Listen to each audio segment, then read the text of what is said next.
आदाब नाजरीन, आइए देखते हैं 21 फरवरी की top 10 news.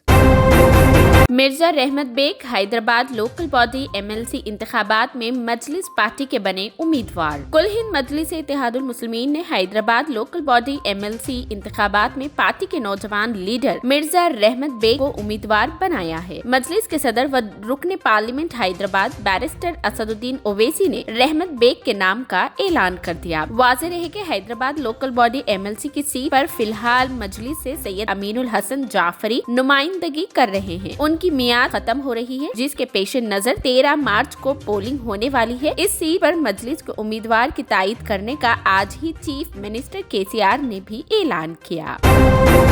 Telangana high court में कदीर खान की मौत पर समाअत, हुकूमत को नोटिस जारी, समाअत 14 मार्च तक कर दी गई मुलतवी। तेलंगाना हाई कोर्ट ने पुलिस की मुबक्किना मारपीट से फौत होने वाले मेदक के 37 साल कदीर खान के वाक़े की समाअत की। हाई कोर्ट ने अखबारात में शाये होने वाली कदीर खान की मौत की खबरों पर इस केस को समाअत के लिए नोट कर लिया। चीफ जस्टिस एजियोल भोयान और जस्टिस तुकाराम जी पर मुश्तमिल बेंच ने इस मामले की समाअत की। इस मौके पर हुकूमत की तरफ एडिशनल एडवोकेट जनरल ने हाई कोर्ट को बताया कि कदीर खान को चोरी के केस में पकड़ने के बाद अदालत में पेश किया गया और अदालत में पेश करने के 14 दिन बाद उनकी मौत हो गई। हाई कोर्ट ने इस मामले में रियासती हुकूमत के चीफ सेक्रेटरी, महकमा दाखिला के principal secretary, DGP, Medak SP, DSP और एसएचआई को नोटिस जारी करते हुए जवाबी हलफनामा दाखिल करने की हिदायत थी और इस केस की समाअत 14 मार्च तक मुलतवी कर दी गई।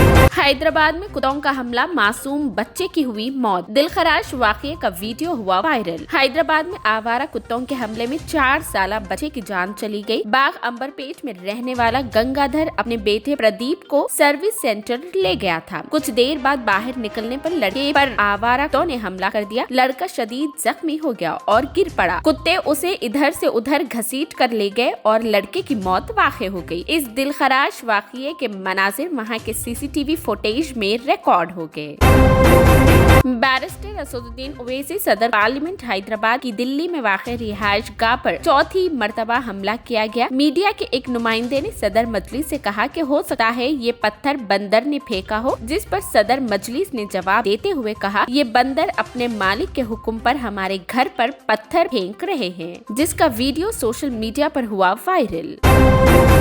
हैदराबाद लोकल बॉडी एमएलसी इंतखाबात में मजलिस की तायद करने बीआरएस पार्टी ने किया ऐलान। हैदराबाद लोकल बॉडी एमएलसी इंतखाबात में हुक्मरान जमात बीआरएस ने मजलिस पार्टी की तायद का ऐलान कर दिया है। चीफ मिनिस्टर केसीआर ने मजलिस पार्टी के जानिब से उन्हें सीट अलॉट करने और माजी की तरह उनकी तायद करने की अपील का मुनसब जवाब दिया है। चीफ मिनिस्टर केसीआर ने पार्टी कायदीन से बातचीत की। बाद में हैदराबाद लोकल बॉडी एमएलसी इंतखाबात में मजलिस पार्टी के उम्मीदवार की मुकम्मल तायद का भी फैसला किया। वाज़ेह रहे कि गुज़िश्ता 3 मियाद से हैदराबाद लोकल बॉडी जीएचएमसी से मुंतखब होने वाले एमएलसी की सीट पर मजलिस की नुमाइंदगी की है। इस सीट पर मजलिस के रुकने कौंसिल जनाब अमीनुल हसन जाफरी नुमाइंदगी कर रहे हैं। इनकी मियाद खत्म हो रही है, जिसके पेश नजर 13 मई को इस सीट पर इंतखाबात होने वाले हैं। इस मर्तबा भी बीआरएस ने मजलिस को ये सीट देने का फैसला किया है, जहां मजलिस के उम्मीदवार की बीआरएस पार्टी के कॉर्पोरेटर्स और अरकान मुक़न्नना वोट देंगे।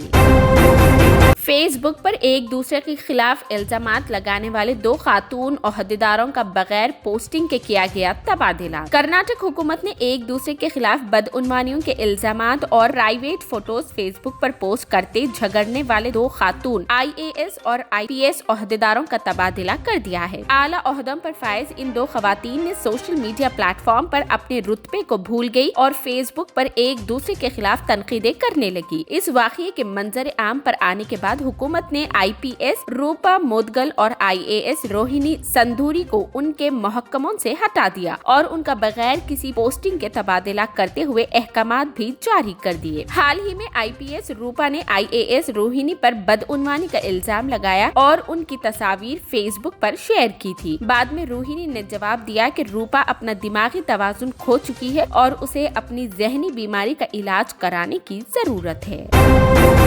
बॉलीवुड के सिंगर सोनू निगम पर मुंबई में हुआ हमला। बॉलीवुड के मशहूर सिंगर सोनू निगम पर जानलेवा हमला किया गया। सिंगर और उनके भाई पर म्यूजिक कंसर्ट के दौरान हमला किया गया। दोनों को हॉस्पिटल ले जाया गया। सोनू निगम महफूज है, जबकि उनका भाई बुरी तरह जख्मी हो गया। सोनू निगम का कहना है कि उनके बॉडीगार्ड ने उन्हें बाहिफाजत बचा लिया। ग्लोकार सोनू निगम ने आधी रात को चैम्बूर पुलिस स्टेशन में इस सिलसिले में शिकायत दर्ज कराई है। पुलिस ने एमएलए प्रकाश फॉटर पीकर के बेटे के खिलाफ मुकदमा दर्ज कर लिया है। उसके बाद अब सोनू निगम ने इस मामले पर खामोशी तोड़ दी है।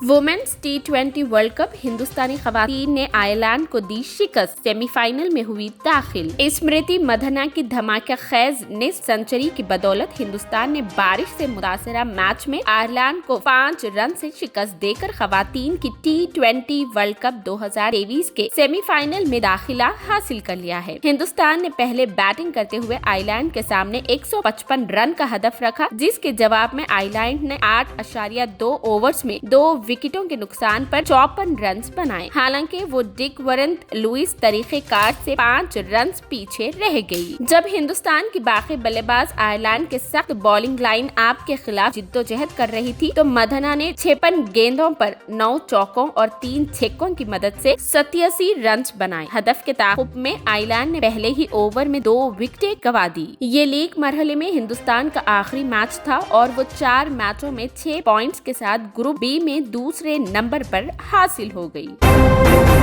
दादा साहब फिल्म फेस्टिवल में कश्मीर फाइल्स को बेहतरीन फिल्म का अवार्ड हासिल। Dada Saheb Phalke international film festival award 2023 में फिल्म दी कश्मीर फाइल्स को आला एजाज से नवाजा गया है। हिदायतकार वेग अग्निहोत्री की इस फिल्म को अवार्ड तकरीब में बेहतरीन फिल्म के तौर पर आजाद से नवाजा गया है। अवार्ड जीतने के बाद अग्निहोत्री ने उसे दहशतगर्दी से मुतासिरा तमाम लोगों को वक्त किया। उन्होंने ट्वीट किया कि ये अवार्ड दहशतगर्दी से मुतासिरा तमाम लोगों और मुल्क के लोगों के आशीर्वाद के लिए वक्त है। इसके अलावा अदाकार अनुपम खेर, रणबीर कपूर, वरुण धवन, ऋषभ शेट्टी और अदाकारा रेखा समेत बहुत सारे लोगों ने भी अवार्ड जीता। एस राजामौली की RRR को साल की बेहतरीन फिल्म के तौर पर आजाद से नवाजा गया। मेगा स्टार जूनियर NTR और रामचरण ने फिल्म में मरकजी किरदार अदा किए।